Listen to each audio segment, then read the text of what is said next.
ஜெய் வாசவி வாழ்க வளமுடன். நற்பவி நற்பவி. ஓம் கம் கணபதயே நமஹ. ஓம் ராம் அஹஸ்தீஸ்வராய நமஹ. குரோதி வருடம் ஆனி மாதம் 31ஆம் தேதி. நாளைக்கு ஆனி 32, புதன்கிழமை ஆடி 1. இன்னைக்கு சுவாதி நட்சத்திரம், அமிர்த யோகம் கூடிய நன்னாளில் குருவரில் ஆன்மீக மைய சகோதர சகோதரிகளுக்கும் 30 முக்கோடி தேவர்களுக்கும் சித்தர் பெருமக்களுக்கும் ததாசு தேவதைகளுக்கும் பிரபஞ்ச பேராற்றலுக்கும் ஸ்ரீ லலிதாதேவியின் பொற்பாத கமலங்களுக்கும் அடியேனின் சிரம் தாழ்ந்த வணக்கம்.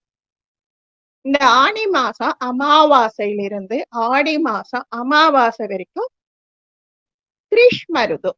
6 ருது பிரிக்கிறோம் தானே, அதுல இது கிருஷ்ம ருது.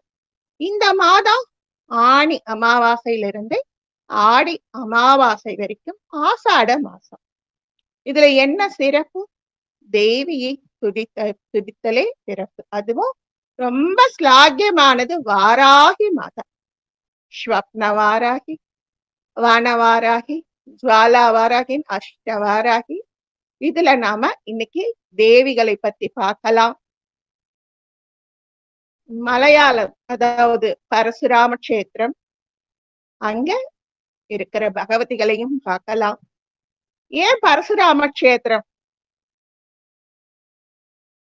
நமக்கு தெரியும், ரேணுகா தேவி, ஜமதக்னி மகரிஷி, இவங்களோட குழந்தைதான் நம்ம பரசுராமர். இவர் பரசுராமர் அவதாரத்திலையும் இருந்தார், இப்பவும் இருக்கார், சிரஞ்சீவி. இருந்தாலும் இந்த ஒரு அவதாரத்தோட சிறப்பு, பரசுராம அவதாரத்திலையும் இருந்தார், ராமாவதாரத்திலையும் இருந்தார், கிருஷ்ணாவதாரத்திலையும் இருந்தார். இப்படி 3 அவதாரங்களிலும் இவர் சிறப்பா இருந்தார். இன்னைக்கு இந்த பரசுராம கஷேத்திரம் ஏன் பார்க்கிறோம்? 1000 கைகள் கொண்ட கார்த்தவீர்யார்ஜுனன் ஜமதக்னி மகரிஷிய துன்பப்படுத்தி அவர்கிட்ட இருந்த காமதேனு பசுவோட நந்தினி தேவிய கடத்திட்டு போயிடுறாரு. அப்போ பரசுராமான்னு ரேணுகா தேவி 21 முறை கதறி கூச்சலிட்டு கணவனின் உடம்பை தன் மடியிலே போட்டுக்கிட்டு அப்படியே பிராணம் போயிடுறாங்க. 21 முறை அவங்க கூக்குரலிட்டு உயிர் துறந்ததால் 21 க்ஷத்திரியர்களை பரசுராமர் வதம் பண்ணார். பூலோகத்துல எல்லாரையும் வதம் பண்ணியாச்சு. தசரதர் மேலோகத்துக்கு போயிட்டார். ஜனக இல்லற துறவி, அதனால பரசுராமர் அவரை வணங்கி விடை பெற்றார். போயாச்சு. எங்க நிக்கிறதுன்னு தெரியல, எங்க வசிக்கிறதுன்னு புரியல ஜனங்களுக்கு. அதுக்காக கேரளாவுக்கு போனார். அந்த ஸ்தலம் கடற்கரையை பார்த்தார். தன்னுடைய தோல்ல இருந்த ஆயுதம் அதை எடுத்து அந்த கடலை அப்படியே உள்நோக்கி திருப்பினார். இன்னைக்கு நாம கடல் ஏதாவது கொந்தளிப்பு வந்தா சுனாமிங்கிறோம். அது மாதிரி அன்னைக்கு ஒரு சுனாமி ஏற்பட்டு கடல் உள்வாங்கியது. எவ்வளவு தூரம் உள்வாங்கிச்சோ அது பூராமே கேரளா பரசுராம கஷேத்திரமா ஆயிடுச்சு. இன்னொரு விசேஷமும் இன்னைக்கு சொல்லணும் நாம அவசியம். புதன்கிழமை அன்னைக்கு ஆடி 1ங்க, தேங்காய் சுடும் பண்டிகை. எங்களுக்கெல்லாம் இந்த சேலத்து பக்கம் எல்லாம் இருக்கும். ஏன் தேங்காய் சுடறோங்கிறதுக்கும் ஒரு தாற்பயம் இருக்கு. நம்ம பஞ்ச பாண்டவர்கள் 12 வருடம் வனவாசம், 1 வருஷம் அஞ்ஞாதவாசம் இருந்தார் இல்லையா? அந்த அஞ்ஞாதவாசம் முடிஞ்சதுக்கு அப்புறம் பஞ்ச பாண்டவர்களுக்கும் கௌரவர்களுக்கும் போர்க்களம் உருவாகுது. 1 வருஷம் அவங்க ஆயுதங்களை தொடல. அந்த ஆயுதங்கள் எல்லாம் துருவேறி போய் கிடக்குது. தேவ அஸ்திரங்கள் தான், ஆனா பயன்படுத்தணும் இல்லையா? பயன்படுத்தல. அதனால அந்த அஸ்திரங்களை ஆடி 1ஆம் தேதி அன்னைக்கு நெருப்பு மூட்டி புனிதப்படுத்தினார்கள், சுத்திகரித்தார்கள், மந்திர உரு ஏற்றினார்கள். அப்படி ஏற்றினதுனால ஆடி 18 அன்னைக்கு போர்க்களம் முடிவாகி ஜெயிச்சாங்க. அவங்களுக்கு நன்றி கூறும் விதமாக தேங்காய் 3 கண் உள்ள தேங்காயை கொண்டு வந்து ஒரு துளை இட்டு அதுல இருக்கிற தண்ணி எல்லாம் எடுத்துட்டு உள்ள வெல்லம், அவுளு, எள்ளு, ஏலக்காய் அவங்கவுங்க விருப்பப்படி உள்ள அப்படி பூரணமா போட்டு ஒரு குச்சி, இதுக்குன்னு அழிஞ்சு குச்சிம்பாங்க, அது வாங்கிட்டு வந்திருக்கோம் எல்லாம் இன்னைக்குதான். அந்த சொருகி அதை நெருப்புல காட்டி அத கடவுளுக்கு படைச்சிட்டு நைவேத்தியமா எடுத்துக்கணும். நம்முடைய துன்பங்கள் எல்லாம் இந்த தீயில் சுட்ட தேங்காய் மாதிரி பதமா மாறிடணும். இந்த தேங்காய் எப்படி பக்குவமா சுடப்பட்டு உள்ள இனிப்பான பூரணம் கிடைக்குதோ அப்படி நம்ம வாழ்க்கை நல்லா இருக்கணும் அப்படின்னு கணபதியை வேண்டி இந்த தேங்காய் சுடும் பண்டிகை நடக்குது. இந்த தேங்காய் சுடும் பண்டிகைங்கிறது சில மாவட்டங்கள்ல மட்டும்தாங்க இருக்கு. எங்களுக்கு சேலத்து வாசிகளுக்கு இன்னைக்கு இருக்கு. அந்த தேங்காய் சுடும் பண்டிகைக்கு முன்னாடி அந்த தேங்காயை வச்சு, இப்ப எல்லாமே டைல்ஸ் போட்டோம், மொசைக் போட்டோம், அப்பெல்லாம் சிமிட்டி தர இருக்கும். அதுல அந்த தேங்காயை சுத்தமா அழகா வலுவலுன்னு தேய்ச்சிட்டு அதை சித்திரம் வரைகிறோம், சித்திரம் வரையணும் பூமி எல்லாம் வரைஞ்சிட்டு இருப்போம். அப்பெல்லாம் பொதுவுல காய்ச்சுவாங்க. தேங்காய் காய்ச்சறத ஒரு 10-20 பேர் சேர்ந்து ஒரு இடத்துல தீ மூட்டி அதுல காய்ச்சுவோம். இப்ப எல்லாம் அவங்கவுங்க வீட்டு ஸ்டவ்ல கொஞ்சம் காய்ச்சிட்டு அந்த தேங்காயை உடைச்சி சுவாமிக்கு நைவேத்தியம் பண்ணிட்டு அப்புறம் கீரல் போட்டு வெள்ளைப்பாகு வச்சு அதுல அந்த வில்லைகளை போட்டு எடுத்து சாப்பிட்றதா ஒரு ஐதீகமா போயிடுச்சு. இது ஒவ்வொரு புதுமண தம்பதிக்கும் ரொம்ப விசேஷமான பண்டிகைங்க. தீய எண்ணங்களை முழுமையாக அகற்றிவிட்டு நல்ல எண்ணங்களை விதைத்து சுவையான வாழ்வினை தொடங்கவும், விவசாயம் செழிப்பாக அமையவும், செல்வம் பெருகவும், ஆண்டு முழுவதும் குடும்பத்தில் ஒற்றுமை நிலவி மகிழ்ச்சியாக இருக்கவும் இந்த விழா கொண்டாடப்படுது. இப்படி நிறைய விசேஷங்களை இந்த தேங்காய் சுடும் பண்டிகை நமக்காக காத்திருந்து சொல்லுது. இப்போ அடியேன் சொன்னாப்படி இன்னைக்கு நாம பகவதிகளையும் தேவி நம்ம லலிதா தேவிய பத்தியும் ஆஷாட நவராத்திரியான இந்த வாராகி மாதாவை பத்தியும் பார்க்கலாம். நாம இதெல்லாம் ஏன் செய்யணும்? நம்முடைய கலாச்சாரம் என்ன? நம்முடைய பண்பாடு என்ன? நாம இந்துவா பிறக்கிறது, மனிதராய் பிறப்பதே மாபெரும் பாக்கியம். அதுலயும் நம்முடைய கலாச்சாரம் நம்ம தொன்று தொட்ட பண்பாடு கொண்ட இந்துவா பிறந்தது அவ்வளோ சிலாக்கியம். நமக்கு 16 சடங்குகளையும் கொடுத்திருக்காங்க. தர்ம நூல்கள் சொல்லுது. சடங்கு அப்படின்னா நாம நினைக்கிற அப்படி அர்த்தமற்ற சடங்கு அல்ல. அவை செய்வதால் நம்மை நாமே சுத்திகரித்துக் கொள்கிறோம். நேற்று ஞாயிற்றுக்கிழமை வகுப்புல கூட நாம சொன்னோம், எந்த ஜென்மத்திலயும் நாம பண்ண புண்ணியம் இந்த ஜென்மத்துல நம்ம மனிதராய் பிறந்திருக்கோம், பிஹெச்டி பண்ண போறோம். ஆமா, இன்னைக்கு நம்ம பிஹெச்டி பண்ண போறோம். நேற்று பேசணும், அதுக்கு என்னென்ன சடங்கு என்னென்ன சம்ஸ்காரம் முக்கியம் அப்படின்னு சொல்றாங்க. 16 சடங்கு அவசியம் ஒவ்வொரு மனிதனும் செய்யணுமா. அகத்திலே செய்யப்பட வேண்டிய சடங்கு 8. அகத்தின் 8 சடங்கு எல்லா உயிர்களிடமும் கருணையோடு இருக்கணும். யார் நம்ம கிட்ட சண்டைக்கு வந்தாலும் பொறுமையா இருக்கணும். யாராவது நல்லா இருந்தா அடியே சொல்றது அவங்க போன ஜென்மத்துல செஞ்ச புண்ணியம் அப்படின்னு. அது மாதிரி பொறாமை இல்லாம இருக்கணும். மனசு நிஜமாலும் தூய்மையா இருக்கணும். நேரத்துக்கு ஒரு பேச்சு, நிமிஷத்துக்கு ஒரு மூச்சுன்னு இருக்கக்கூடாது. சாந்தம், நல்ல எண்ணம் கொண்டு இருக்கணும். தாராள குணம் இருக்கணும். நம்மளால எவ்வளவு முடியுதோ அடுத்தவங்களோட அதை பகிர்ந்துக்கணும். பேராசை இல்லாம இருக்கணும். நமக்கு இது கிடைச்சது எவ்வளவோ மேல், நம்மிலும் கேடு நாட்டுல கோடி, கடவுளே இது கொடுத்திருக்கே சந்தோஷம். இதுதான் பேராசை இல்லாமை. புறத்தின் 16. ஒரு ஆணுக்கு 12 வயசாச்சுன்னா பூணூல் பட்டுருவாங்க. அது பூணூல் கல்யாணம். அதுக்கப்புறம் அக்னி சாட்சியாக ஒரு பெண்ணை மணந்து 7 முறை அக்னியை சுற்றி வருதல். இறைவன் ஜோதி வடிவானவர், அதனால அக்னி சாட்சியா கல்யாணம். தமிழர்கள் கல்யாணத்துல மணமகன் மணமகள் கழுத்தில் தாலி அணிவிக்கிறான். இது ரொம்ப முக்கிய சடங்கு. இந்த தாலிங்கிறமே இது என்ன சடங்கு? இப்ப நாங்கெல்லாம் ஆரிய வைஷ்யால், எங்களுக்கு வணிகம் தான் முக்கியம். தராசுக்கு எப்படி 2 கப் இருக்கு, 2 கிண்ணம்.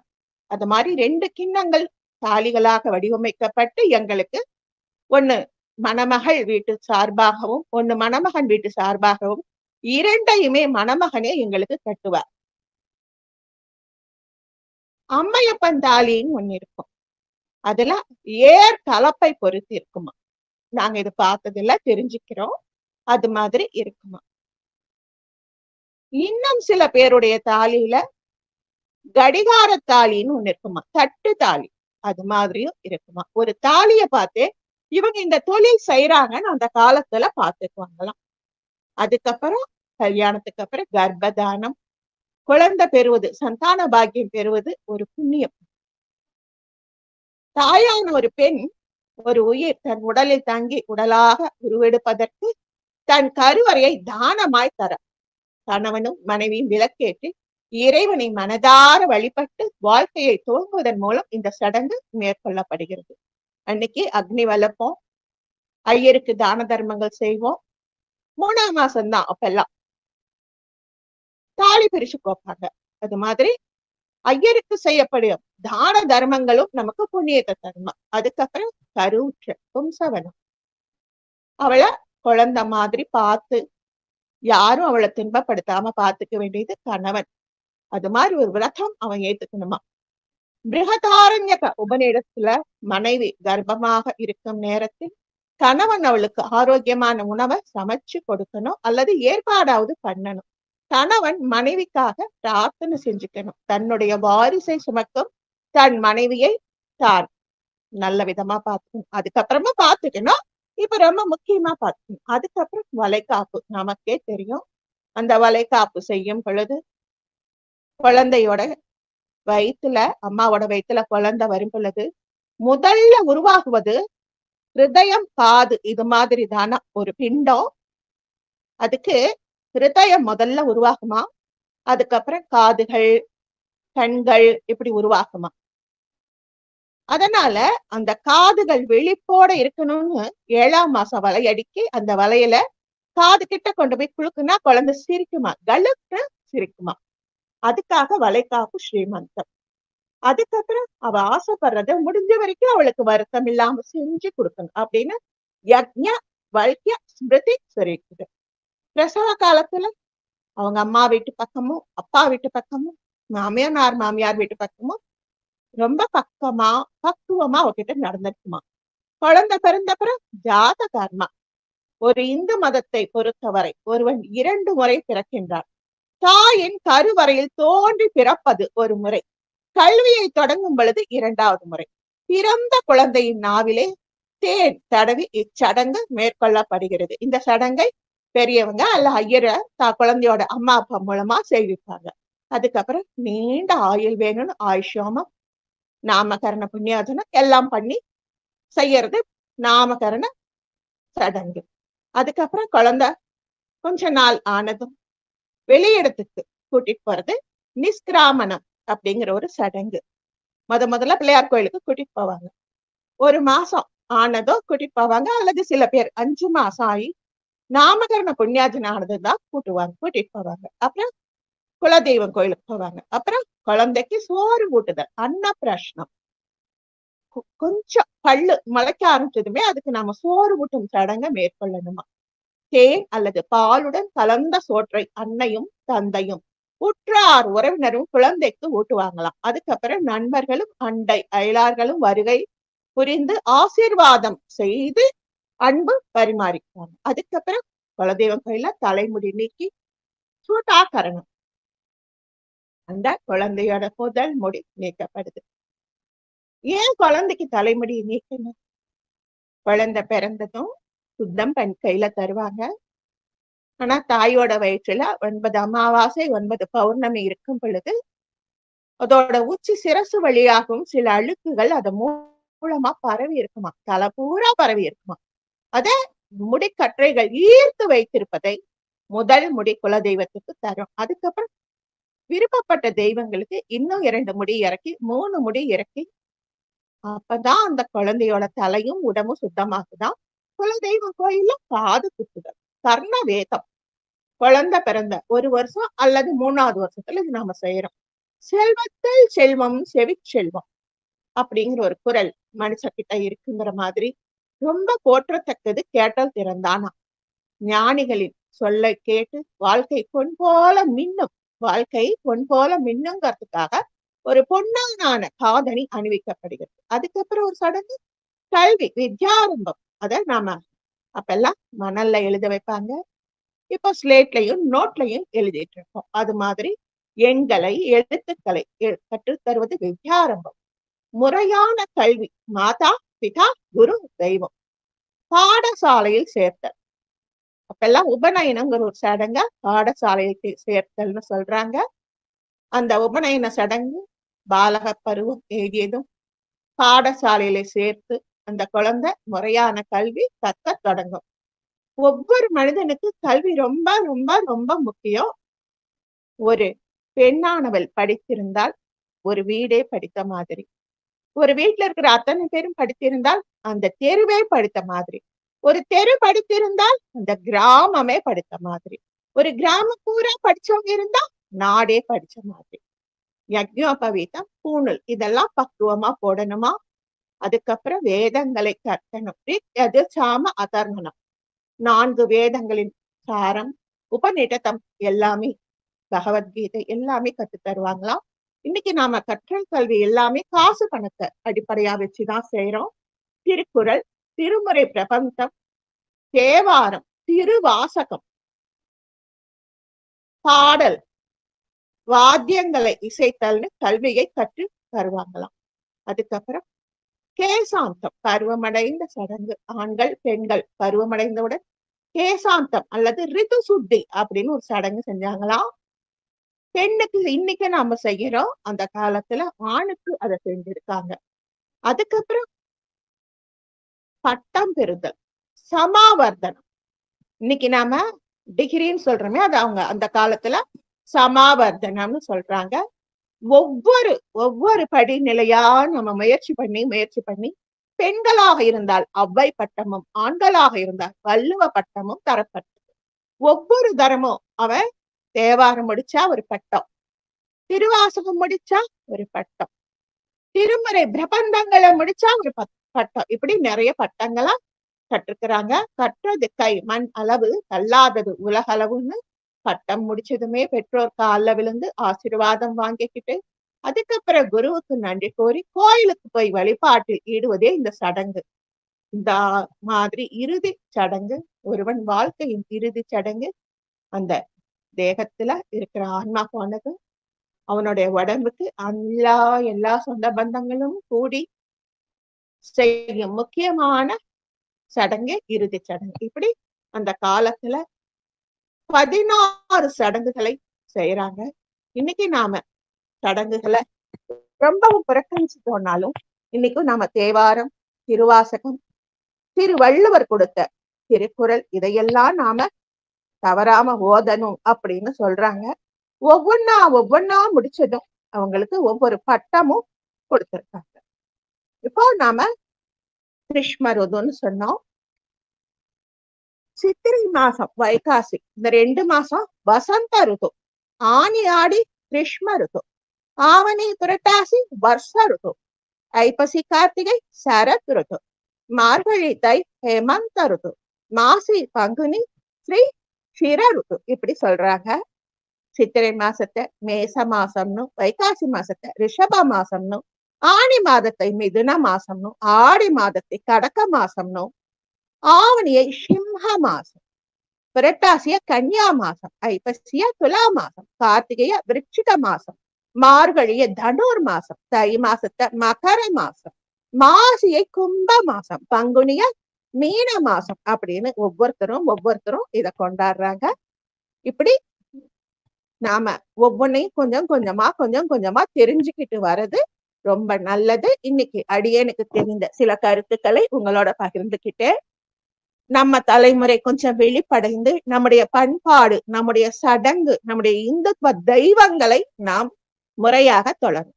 நம்ம கிருஷ்ண ரிதுல லலிதா தேவியோட படை தளபதியான லலிதா தேவியின் முதுகுல இருந்து அவதாரம் பண்ணா வாராகி மாதா அவங்கள பத்தி தான் பேசிட்டு இருக்கோம். தேவி லலிதையை சுத்தி நமக்கு திதி நித்யா தேவதைகள் இருப்பாங்க. 15 திதி, வளர்பிறை திதி 15, தேய்பிறை திதி 15. தேவியின் அமிர்த கலைகள் 15 பாகங்களாக பிரிந்து ஒவ்வொரு கலையும் ஒவ்வொரு தேவியாக உருவம் பெற்று 15 திதி நித்யா தேவிகளாக திரிகோணத்தை சுற்றி பக்கத்துக்கு 5 நித்யா தேவிகள் வீட்டிலிருந்து அறிகிறார்கள். இந்த ஸ்ரீ சக்கர நாயகியான லலிதா பரமேஸ்வரியை வழிபடும் முறை ஸ்ரீவித்யை.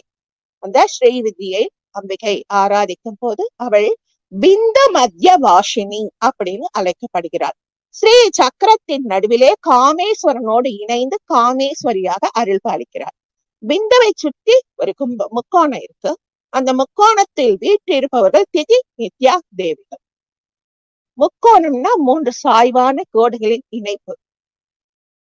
ஒரு பக்கத்துக்கு ஒரு சாய்வு கோட்டுக்கு 5 திதி நித்யா தேவிகள், 15 திதி நித்யா தேவிகள். அந்த 5 திதி நித்யா தேவிகளும் பிறந்த திதி, அதற்குரிய திதி நித்யா தேவி அந்த திதி நாளில் ஸ்ரீ லலிதாம்பிகையோட சக்கரம் வைத்து 1 வருடம் மூல மந்திரம் சொல்லி வணங்கி திதி சூன்யத்தை விலக்கி வெற்றி தருமாறு சங்கல்பம் செய்து வர திதி சூன்யம் நீக்கி திதி நித்யா தேவிகளின் அனுகிரகம் பரிபூரணமா கிடைக்குமா. பிரதம திதி காமேஸ்வரி நித்யா, அதாவது அமாவாசை அல்லது பௌர்ணமிக்கு மறுநாள் பிரதமா.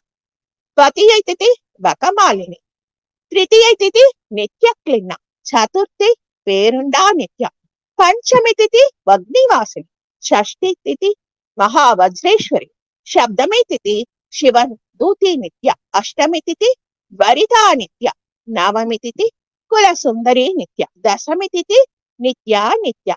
ஏகாதசி அன்னைக்கு நீல பதாக்கா. நாளைக்கு ஏகாதசி மத்தியானம் வந்துடுது, புதன்கிழமை வரைக்கும் இருக்கு. நீல பதாக்கா நித்யா. द्वादशी तिथि विजया नित्या, त्रयोदशी तिथि सर्वमंगल नित्या, चतुर्दशी तिथि ज्वाला मालिनी नित्या, पौर्णमी अन्नैक्कु चित्रा देवी नित्या. லலிதா தேவியோட உடம்புல இருந்து வந்த திதி நித்யா தேவிகள் தான் இவங்க.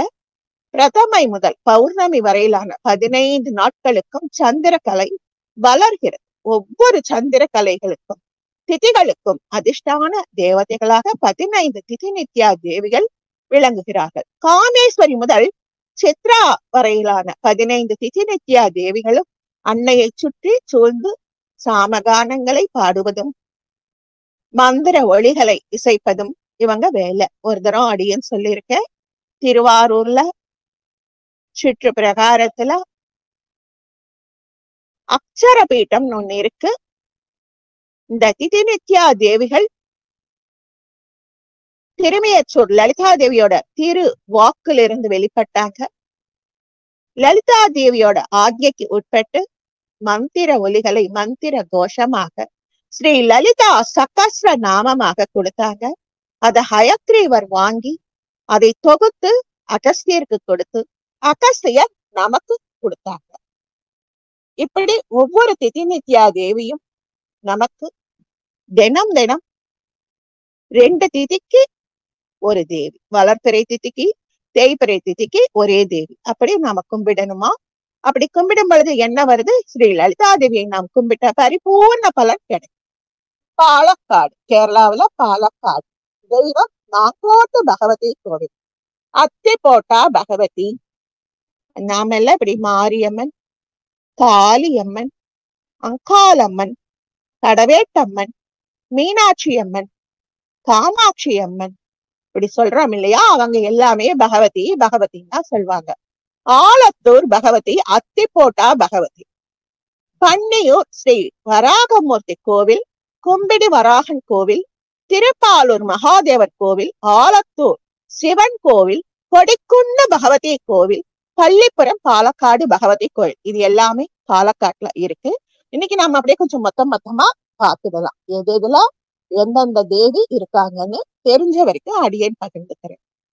ஸ்ரீ காட்டாம்புழா பகவதி, மகாபாரதத்துல இந்த கதை வந்திருக்குது. இது தெய்வீக ஆயுதமான பாசுபதா அஸ்திரம் பெற அர்ஜுனன் காமிய கவனத்தில் சிவபெருமானை நோக்கி தவம் செய்த அத்தியாயத்துடன் தொடர்பு படுத்தி மகாபாரதத்துல இடம்பெற்றிருக்கா இந்த காடம்புழா. அர்ஜுனனோட திறமைகளை சோதிக்க சிவபெருமான் வேட்டைக்காரனாக, அதாவது கிராத ரூபம். உலகத்துல முதல் ஆதிக்குடி யாருன்னா வேடன், வேடு வச்சுதாங்க.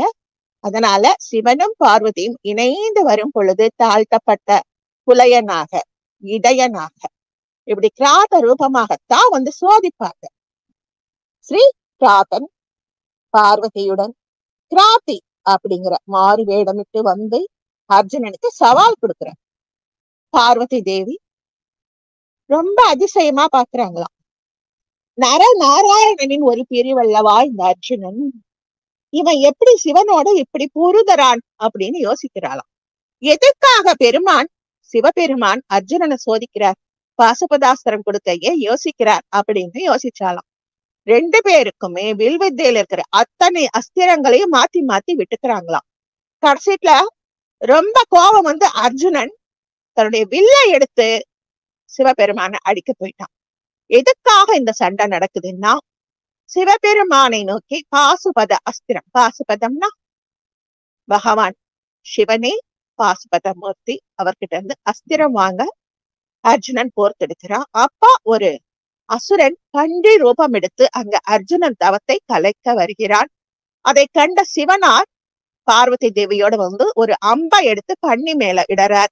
அர்ஜுனனோட தவம் கலைஞ்சி அவனும் ஒரு அம்பு எடுத்து விடுறான். ரெண்டு பேரோட அம்பு தச்சிருக்கும் பொழுது சிவபெருமான் சொல்றாரு, என்னோட அம்புதான் முதல்ல போச்சு. அர்ஜுனனுக்கு கோவம் வந்துருச்சு. அவனுக்கு தான்கிற கர்வம், அழகன்கிற ஆணவம், கிருஷ்ணரோட மச்சாங்கிற ஒரு தற்பெருமை எல்லாம் அவனுக்கு ரொம்ப ஆண்மை பொருந்தி திகழ்ந்தான். அதனால அவனுடைய அந்த கர்வத்தை, தற்பெருமையை, தான்கிற எண்ணத்தை அழிக்கணும். அதனால சிவபெருமான் பொருதுகிறார். எல்லாம் முடிச்சுட்டு இவன் வில்ல கொண்டு போய் பெருமானை அடிக்க போறான். உடனே சிவபெருமான் தடுத்து ஆட்கொள்கிறார். எப்படி ஆட்கொள்கிறார்? அணைக்கிறாராம். யாருக்கு கிடைக்கும் இந்த பாக்கியம்? சிவபெருமான் நரனான அர்ஜுனனை அணைக்கிறார். அப்படி அணைத்து தன்னுடைய சக்திகளை அந்த அணைப்பின் மூலமாக அர்ஜுனனுக்குள்ளே செலுத்துகிறார். இப்ப பார்வதி கலகல கலகலான்னு கை கட்டி சிரிக்கிறாளாம். அவ்வளவு சந்தோஷம் அவளுக்கு. ஓ, கணவன் பரீட்சை வைத்திருக்கிறார். இந்த மாணவனுக்கு சிவபெருமான் பரீட்சை வைத்து அப்புறம்தான் பாசுபதாஸ்திரத்தை கொடுக்கிறார். ஏன்னா இன்னைக்கு நாம சொல்ற அப்படி அணு ஆயுதம், ஹெலிகாப்டர்ல இருந்து போடுறது, நீர்மூழ்கி கப்பல்ல இருந்து போறது, இதெல்லாம் சொல்றமே, அது அத்தனையும் அந்த காலத்திலேயே இருக்கு. பிரம்மாஸ்திரம் அப்படின்னு ஒண்ணு இருந்தது, அதுதான் இன்னையோட அணு ஆயுதம். ஒவ்வொன்றுமே ராமாயண மகாபாரத காலத்திலே நம்ம முன்னோர்கள் கண்டுபிடிச்சிட்டாங்க. நாம அத கவனிக்காம கை மாத்தி விட்டுட்டு நம்முடைய கல்வி, அடிப்படை கல்வியை மாத்தி போயிட்டோம். அதனால நம்முடைய பாரம்பரிய கல்வியை தொலைத்துட்டோம். இப்போ நம்முடைய குருவரில் ஆன்மீக மையம் மூலமாக திருவாசகம் எனும் தேன் அந்த போட்டி நடத்தினதுக்கு ரொம்ப ரொம்ப ரொம்ப லலிதா தேவிக்கு அடியேன் தலை தாழ்த்தி நன்றி சொல்றேன். ஏன்னா புத்துயிர் பெறுகிறது, தமிழ் மீண்டும் வளர்கிறது. அது மாதிரி ஒவ்வொரு அஸ்திரங்களுக்கும் சும்மா அம்ப எடுத்தோம், வில்ல எடுத்தோம், வில்லுல அம்ப போட்டு செலுத்தணும்னு முடியாது. ஒவ்வொன்னுக்கும் ஒரு வில்ல எடுக்க ஒரு மந்திரம், வில்லிலே அம்பை போட்டா ஒரு மந்திரம், அந்த அம்பை செலுத்த ஒரு மந்திரம். வருணாஸ்திரம், வாயுவாஸ்திரம், அக்னியாஸ்திரம், பிரம்மாஸ்திரம், இப்படி ஒவ்வொன்னும் இருக்கு. இவன் சிவபெருமான்னு தெரியாம அர்ஜுனன் ஒவ்வொரு அம்பா சிவபெருமான் மேல விட்டதெல்லாமே மலர்களாக மலர்களாக மலர்களாக மாறுதான். அந்த மலர் பிரசாதம் கூட அவருக்கு அவ்வளவு அழகா இருந்ததா. அர்ஜுனன் என்னடா இது, நாம இவ்வளவு அஸ்திரம் செலுத்தியும் நமக்கு வெற்றி கிடைக்கலையேன்னு யோசிச்சு வில்ல கொண்டு போய் அடிக்க போகும் பொழுது ஆலிங்கனம் நடக்குது. சிவபெருமான் அர்ஜுனனை அணைக்கிறார். தன்னுடைய சக்தி எல்லாமே அவங்களுக்கு உள்ள செலுத்துறார். தனக்கு தெய்வீக ஆயுதத்துக்கு தகுதி இருக்கான்னு கண்டறிந்த சிவபெருமானை விழுந்து சாஷ்டாங்க நமஸ்காரம் செய்யறான். சிவனும் பார்வதியும் வந்திருக்காங்கிறத இவ்வளவு நேரம் ஆயிருக்கு அவனுக்கு புரிஞ்சிக்க. சிவபெருமானும் பார்வதியும் அவனுக்கு நல்ல வரங்களை கொடுத்து, சிவபெருமான் கிட்ட பார்வதி சொல்றா, தாயா இருக்கிறவ கொஞ்சம் அர்ஜுனனுக்கு வரத்தை கொடுங்களேன், துவரிதாவா கொடுங்க, அவசரம். நாம அவசரம்னா வேகம்னு சொல்றோம், அவங்களுக்கு அவசரம் அப்படிங்கிற வார்த்தை மலையாளத்துல அவசியமா கொடுங்க அப்படிங்கிற பதம் தான் அவங்க அவசரம். அதான் துவரிதா அவசரமா கொடுங்க அப்படின்னு சொல்றாங்க, விரைவாக கொடுங்க அப்படின்னு சொல்றாங்க. இப்படி ஆசீர்வாதங்களை வழங்கும் காடம்புழா பகவதி தேவி பார்வதியோட ஒரு அம்சம். அவன் பணிந்து வணங்கி ஆயுதத்தை வாங்கிட்டான். அந்த ஆயுதத்தை வாங்கி அந்த பாசுபத அஸ்திரத்தை வச்சுதான் அவங்க பெரிய வெற்றி அடைஞ்சாங்க. அவங்க காட்டுல இருந்தப்போ பார்வதி தேவிக்கு தாகம் ஏற்பட்டது. சிவபெருமான் கங்கையின் புனித நீரை நன்கு செலுத்திய அம்பு மூலமாக பூமிக்கு கொண்டு வந்தார். இது நாம நினைச்சுக்கிறோம்,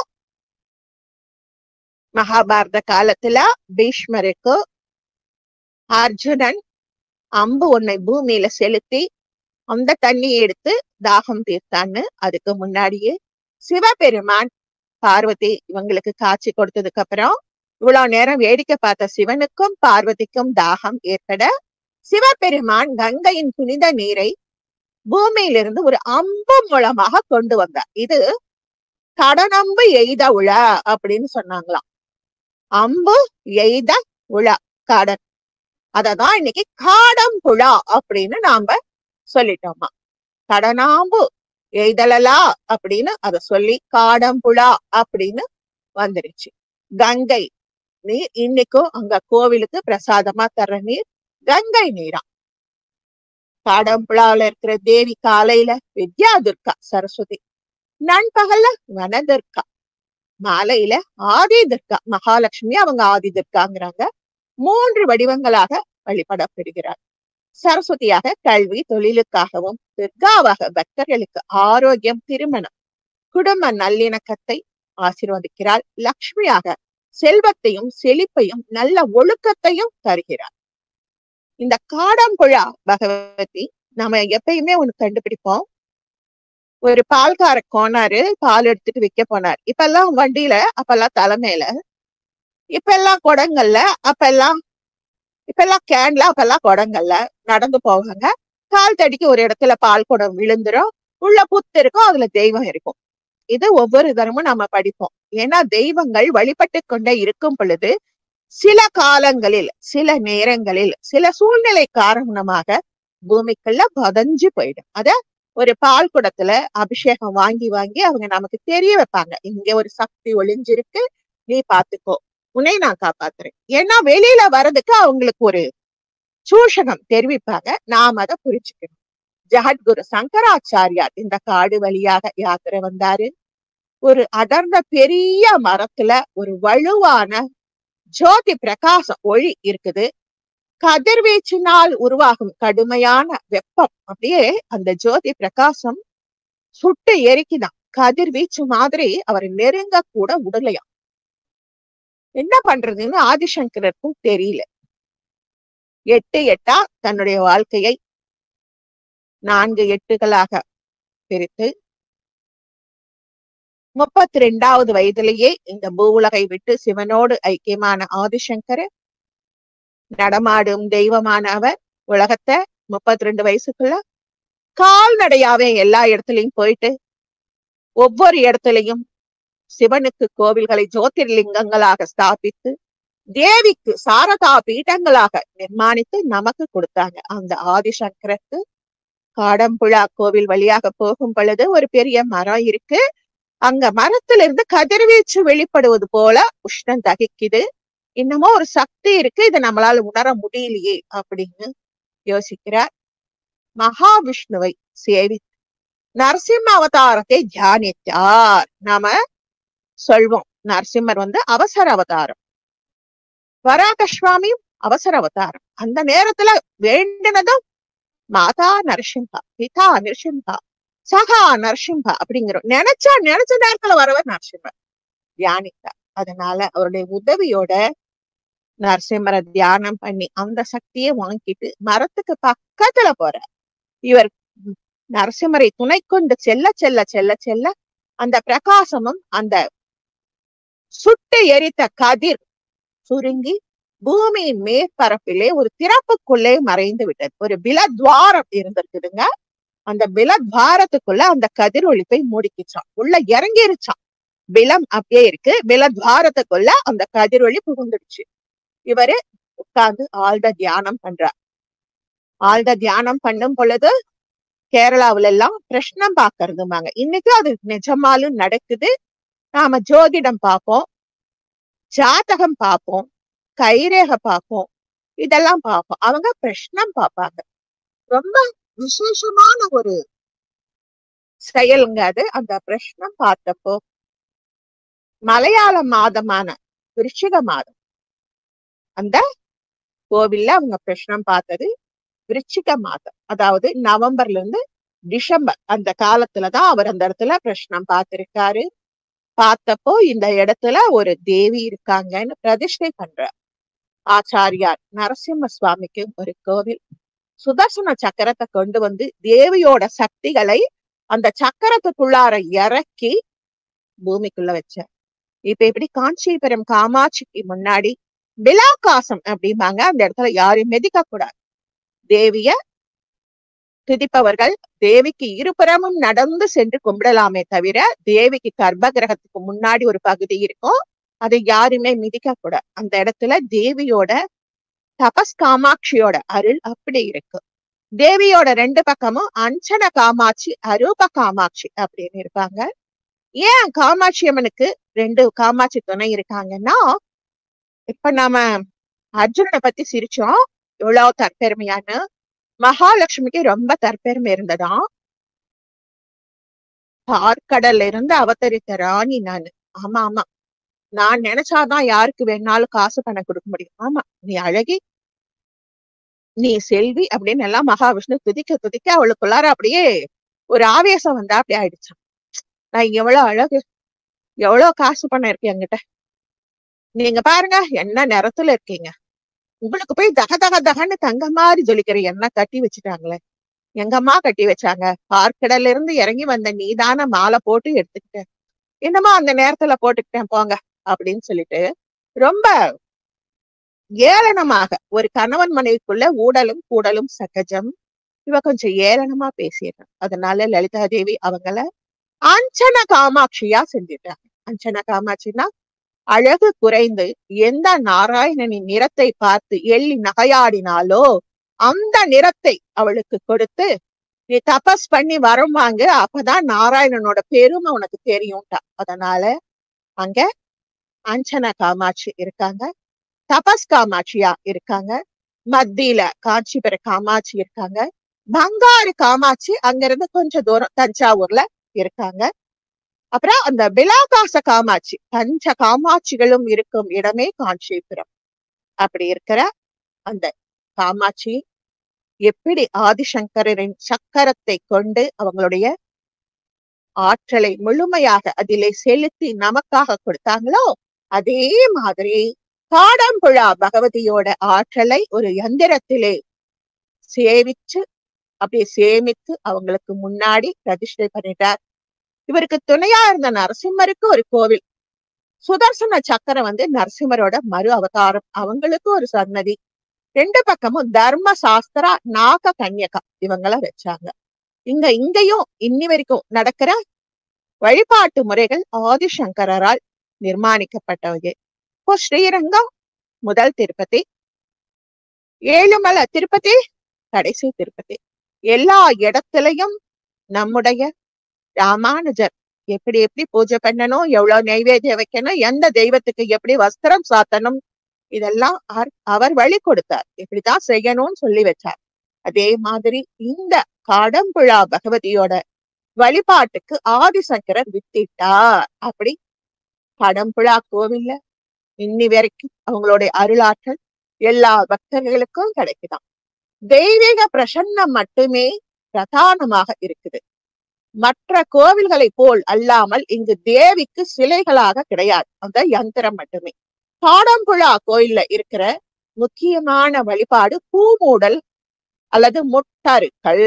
ரொம்ப விசேஷங்க. உலகத்துல வேற எங்கேயும் நடக்காத ஒரு விசேஷ வழிபாடு இது. ஏன்னா தேவி அரூபமா இருக்காங்க, ஆக்ரோஷமா இருந்தாங்க. அதனால அவங்கள பூவால மூடுறாங்க, பூவால மூடி சாந்தி பண்ணி வழிபடுறாங்க. அத என்ன சொல்றாங்க? பூமூடல் அல்லது முட்டறுக்கல். தினமும் காலையில 9 மணியிலிருந்து 10 மணி வரைக்கும் பூமூடுதல் நடைபெறும். இத பூமூடுதலை எதுக்காக செய்யறாங்கன்னா, சிவபெருமான் மீது அர்ஜுனன் எத்தனை அம்புகளை செலுத்தினாலும் அத்தனையும் மலரா போச்சுதானே, அது மாதிரி மலர் மழை பொழிவதை நினைவுபடுத்துகிறது. தேவிக்கு விருப்பமான பிரசாதம் ஒரு நாளைக்கு ஒரு தரம் மட்டுமே செய்யறாங்க. அந்த பிரசாதம் அவங்க சொல்றது அந்த வழிபாடு. இந்த வழிபாட்டுக்கு இப்ப நம்ம திருப்பதியில ஏதாவது வேணும்னா ஆன்லைன்ல போய் புக் பண்ணிக்கிறோம். 2050 வருடம் வரைக்கும் இந்த பூமூடல் முட்டறுக்கல் வழிபாட்டுக்கு முன்பதிவு செய்யப்பட்டு விட்டது. அவ்வளவு விசேஷம். உலகத்துல இன்னைக்கும் நம்முடைய இந்திய கலாச்சாரம் தன்னுள் வீசி பட்டொலி வீசி பறக்குது. என்ன செய்யறாங்க பூமூடலுக்கு? ஸ்வயம்பு ஸ்தானத்தின் மேலே வைக்கப்பட்டிருக்கும் திடம்பு. இப்ப எப்படி நம்முடைய ஆவுடையார் கோவில்ல விக்கிரகங்கள் இருக்காது, ஒரு பித்தளை குவளைய தான் ஒரு மேடை மேல வச்சிருப்பாங்க. அதை எடுத்துட்டு அதுக்கப்புறம் வழிபாடு பண்ணி புழுங்கல் அரிசி சாதத்தலோட ஆவிய மட்டுமே நைவேத்தியமா வைப்பாங்க. அதே மாதிரி இங்க திடம்பு அகற்றப்பட்டு 12 குடம்தான் காட்டு தேய்ச்சி மலர்கள். குடம்தான்னா நாம குடலைன்னு சொல்றோம் இல்ல, பூக்களை கொண்டு வரும் குடலை, கூடை, இதத்தான் அவங்க குடம்தான் அப்படிங்கிறாங்க. காட்டு தேய்ச்சி மலர்கள். ஒவ்வொரு குடன்னமும் ஒவ்வொருவரது உள்ளங்கையில் வைத்திருக்கும் பூக்களின் அளவு. 2 உள்ளங்கைய சேர்த்து வச்சோம்னா எவ்வளவு பூக்களை நாம வச்சுக்க முடியுமோ அவ்வளவு பூதான் ஒரு குடம். அதத்தான் அவங்க குடம் தான் காட்டு தேய்ச்சி மலர்கள்னு ஒண்ணு இருக்கான். 12 கை மலர்களை அவங்க மேல அதாவது அர்ப்பிதா பண்றாங்க. 2050 வரைக்கும் காலையில 9ல இருந்து 10 மணி வரைக்கும் நடைபெறும் இந்த முட்டறுக்கல் என்னும் பூமூடல் நிகழ்ச்சி முன்பதிவு செய்யப்பட்டு உள்ளது. ஸ்வயம்பூ ஸ்தானத்தின் மீது சங்கராச்சாரியார் விதித்தபடி மந்திரங்களை உச்சரித்தபடியே பொழிகிறார்கள். 12 குடம்தான் மலர்கள், காட்டு தேய்ச்சி மலர்கள். காடம்புழா கோவில்ல இருக்கிற மற்றொரு பிரபலமான பிரசாதம் முத்தறுக்கல். முட்டறுக்கல்ங்கிறது பூமூடல், இது முத்தறுக்கல். முட்டு என்றால் தடை, அறுக்கல் என்றால் அறுப்பது. தடைகளை அறுத்த அவங்க முத்தறுத்தல்ங்கிறாங்க. தேங்காய் தெய்வத்துக்கு முன்னாடி உடைக்கும் பூசாரிக்கு மலையாளத்துல பக்தரோட நம்ம எப்படி கோயிலுக்கு போனா அர்ச்சனை, நம்ம மோர்கோள கோத்திரம், ஆரிய விஷயாலு, அது மாதிரி நாங்க கவுண்டரு, நாங்க முதலியார்னு அப்படி சொல்றோம் பாத்தீங்களா. அப்படி சொல்லி கோத்திரம் பெயர் சொல்லி, பேர் சொல்லி, குடும்ப பேர் சொல்லி, நட்சத்திரம் பேர் சொல்லி அதுக்கப்புறம் அர்ச்சனை பண்றா. அப்படி அவங்களும் பக்தரோட பேர் சொல்லி, பக்தரோட வீட்டு பெயர் சொல்லி, அவருடைய நட்சத்திரம் சொல்லி, பிறந்த நட்சத்திரத்தை சொல்லி அதுக்கப்புறம் பூஜை பண்ணி அவங்களுடைய நட்சத்திரத்தை சொல்லி அவங்க கையில தேங்காயை கொடுப்பாங்களாம். தேங்காய் சமமாக உடைந்தால் தடை அருந்து விடும். ஒருத்தருக்கு கல்யாணம் ஆகல, ஒருத்தருக்கு குழந்தை பிறக்கல, இப்படி இருக்கிற முட்டை எல்லாம் அறுக்கிற இடம்தான் முட்டறுக்கல். அந்த தேங்காயை உடைக்க சொல்லுவாங்களாம். சமமா உடைஞ்சிச்சுன்னா முட்டை அருந்துடும். அப்படி தேங்காய் சமமா உடைஞ்சிச்சுன்னா போய் இன்னொன்னு கொண்டு வா அப்படின்னு சொல்லுவாங்களாம். தேங்காய் சமமா உடைஞ்சிருச்சுன்னா சந்தோஷம், சமமா உடையிற வரைக்கும் போய் இன்னொரு தேங்காய் வாங்கிட்டு வா. அவங்க எங்க சொல்றாங்களோ அந்த தேவஸ்தான கோவில்ல தான் போய் தேங்காய் வாங்கிட்டு வரணும். ஒரு தரம் தேங்காய் உடைச்சு சமமா உடைஞ்சிருச்சுன்னா உடனே குழந்தை நிற்கும், உடனே கல்யாணம் ஆகும். அவங்க கையில இருக்கிற அந்த தேங்காய் சமமா உடையிலையா போய் வாங்கிட்டு வா, போய் வாங்கிட்டு வா, போய் வாங்கிட்டு, எத்தனை தரம் வாங்கிட்டு வர சொல்றாங்களோ சமமா உடையிற வரைக்கும் அவங்க வாங்கிட்டு வந்து கொடுத்துக்கிட்டே இருப்பாங்களா, கட்டணம் கட்டி தேங்காய் வாங்கி. அந்த தேங்காய் சமமாக உடைக்கும் வரை செயல்முறை மீண்டும் மீண்டும் செய்யப்படுகிறது. இதுதான் அங்க முத்தறுக்கல் அப்படின்னு சொல்றாங்க. இந்த பிரசாதத்திற்கான தேங்காய்களை பக்தர்கள் கொண்டு வரலாம். பக்தர்கள் நேர்ச்சியோடு, அதாவது நாம எப்படி சுத்தபத்தமா சொல்றோமோ அப்படி சொல்றாங்க. அல்லது தேவசம் கவுண்டர்ல இருந்தும் வாங்கிட்டு வரலாம். ஒவ்வொரு நாளும் காலை 5 மணி முதல் 11 மணி வரையிலும், மீண்டும் மாலை 3:30 முதல் 5 மணி வரையிலும் முட்டறுக்கல் செய்யப்படுகிறது. அதாவது இந்த தேங்காய் மட்டும்தான். அந்த பூ மூடலும் முட்டறுக்கலும் அது அந்த தடை நீக்கி தேவிக்கு 12 குடம் தன்ன பூ மாறி போயிறது காலையில ஒரே ஒரு தரம் தான். இது முட்டறுக்கல் நிகழ்ச்சி தினமும் எப்ப வேணாலும் நடக்குது. ஒவ்வொரு பக்தர்களும் சுத்தமான, புதிய, அடக்கமான பாரம்பரிய உடை, இதுதாங்க நம்ம கவனிக்கணும். இன்னைக்கும் சபரிமலைக்கு போனா அதுக்குன்னு ஒரு யூனிஃபார்ம் ஃபாலோ பண்றோம்ல. கேரளாவுக்கு நீங்க போனீங்கன்னா ஆம்பளைங்க மேல சட்டை போடக்கூடாது, கீழே வேஷ்டி தான் கட்டி இருக்கணும், பொம்பளைங்க புடவை தான் கட்டி இருக்கணும். இன்னைக்கும் எங்க ஆந்திராவுல ஆரிய வைஷ்ய தெய்வமான பெனுகொண்டா சேத்திரத்துக்கு நாங்க போனோம்னா பெண்கள் சேலை ரவிக்கை தான் உடுத்தி இருக்கணும், ஆண்கள் வேஷ்டி சட்டை போட்டு சட்டை மேல வேணா துண்டு போட்டுக்கலாம். இதுதான் பாரம்பரிய உடை. கேரளாவுல ஆண்கள் அந்த பனியன் சட்டை கூட போடக்கூடாது, வெறும் உடம்போட மேல் உடம்போட கோயிலுக்குள்ள போகணும். ஏன் அப்படி செய்யறாங்க? தேவியோட பார்வை அல்லது சிவனோட பார்வை அல்லது குருவாயூர் கிருஷ்ணனோட பார்வை நம்ம மேல பரிபூரணமா பதியுமா? அப்படி பதியும் பொழுது நம்முடைய ஹிருதயமான ஆகாச ஸ்தலமான அந்த அநாகத சக்கரத்தை தேவிகளின் கதிர்வீச்சு அந்த கருணை நோக்கு போய் பாயுமாங்க. தெய்வங்கள் உரையும் ஹிருதய ஸ்தானம் அங்க ஆன்மா குடிக்கொண்டு இருக்கு இல்லையா? அந்த ஆன்மாவை உய்விக்கத்தான் அவங்க சட்டை இல்லாம வா சொல்றாங்க. ஒவ்வொரு தேவஸ்தானத்திலும் தங்கறதுக்கு இடம் இருக்கு, தங்கறதுக்கு இடம் பதிவு பண்ணலாம், எல்லாமும் செய்யலாம். ஆனா அந்த 2050 வருஷத்துக்கு அப்புறம் பூ மூடுதல் விசேஷத்துக்கு நாம பதிவு பண்ணிக்கலாம். காடம்புலா கோயிலுக்கு கோழிக்கோடு விமான நிலையத்துல இருந்து போலாம். ஷேரானூர் அப்படிங்கிற ஒரு ஊர் இருக்கு, அங்க இருந்து ரயில்வே ஸ்டேஷன்ல இருந்து போலாம்.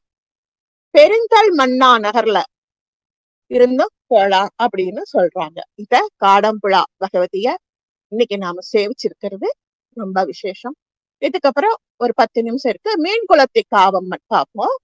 பல்லசேனாவில் உள்ள மிக பழமையான கோவில். பல நூற்றாண்டுகளுக்கு முன்பு வீர சைவ மன்னாடியார் குலத்தை சேர்ந்த 3 குடும்பங்கள் மீனாட்சி அம்மனை தங்கள் தெய்வமாக வழிபட்டனர். சிதம்பரத்துல கடுமையான வறட்சி அவங்களுக்கு பசுமையான மேய்ச்சல் நிலங்களை தேட தூண்டியது. ஒரு காலத்துல அவங்க சிதம்பரத்துல இருந்திருக்காங்க. அப்ப ஏதோ பஞ்சம் வந்திருக்கு, அதுக்காக கொஞ்சம் நல்லா பயிர் செய்ய பசுமையான நிலத்தை தேடி போயிருக்காங்க. அதனால ஒவ்வொருத்தரும் இப்ப நாங்க எல்லாம் ஆந்திராவில இருந்து 300 வருஷத்துக்கு முன்னாடி கிருஷ்ணதேவராயர் வாணிகம் செய்ய நல்ல வைசியர்களின் துணை வேணும், ராஜாங்க கணக்குகளை எழுத எழுத்தறிந்த கணக்கு தெரிந்த வைசியர் வேணும்னு கூட்டிட்டு வந்தாங்களாம். எங்க பாட்டி சொன்ன கதை இது. அது மாதிரி இவங்க சிதம்பரத்துல இருந்து மலையாளத்துக்கு சில பேர் போயிருக்காங்க. அதுல ஒருத்தர் துணிமணி எடுத்து வச்சுக்கும் போது ஒரு கல்லு அவங்களோட வந்துருச்சு. ஏன் எடுத்துக்கிட்டாங்கன்னா தொலை தூரம் நடக்கணும். இன்னைக்கு நாம நினைச்சா வண்டி வாகனத்துல போயிடணும். அப்ப எல்லாம் காசி யாத்திரைக்கு போறதுக்கு முன்னாடி உயில் எழுதி வச்சுட்டு போவாங்க, அவ்வளவு நாளாகும். மாட்டு வண்டி பயணம் தான். ஒரு வழித்துணைக்கு ஒரு கல்லாவது எடுத்துட்டு போ, ஒரு குச்சியாவது எடுத்துட்டு போன்னு சொல்றோம்ல, அப்படி அந்த கல்லை எடுத்து வச்சுட்டு நீதான் எனக்கு நண்பன், நீதான் எனக்கு தத்துவ ஞானி, நீதான் வழிகாட்டணும் அப்படின்னு அதுகிட்ட சொல்லிக்கிட்டு பல்லவ சேனாவை அடையுமன் பல இடங்களுக்கும் நடைபயணம் போனாங்களாம். கிராமங்களை சுற்றியுள்ள காடுகளால் மயங்கி அங்க குடியேறி வைர வியாபாரத்திலே செழித்து வந்தனர். எங்க? மீன்குளத்தி அம்மன் கோயிலுக்கு போன சிதம்பரத்துக்காரங்க வைர வியாபாரம் பண்ணி செழிச்சாங்களாம்.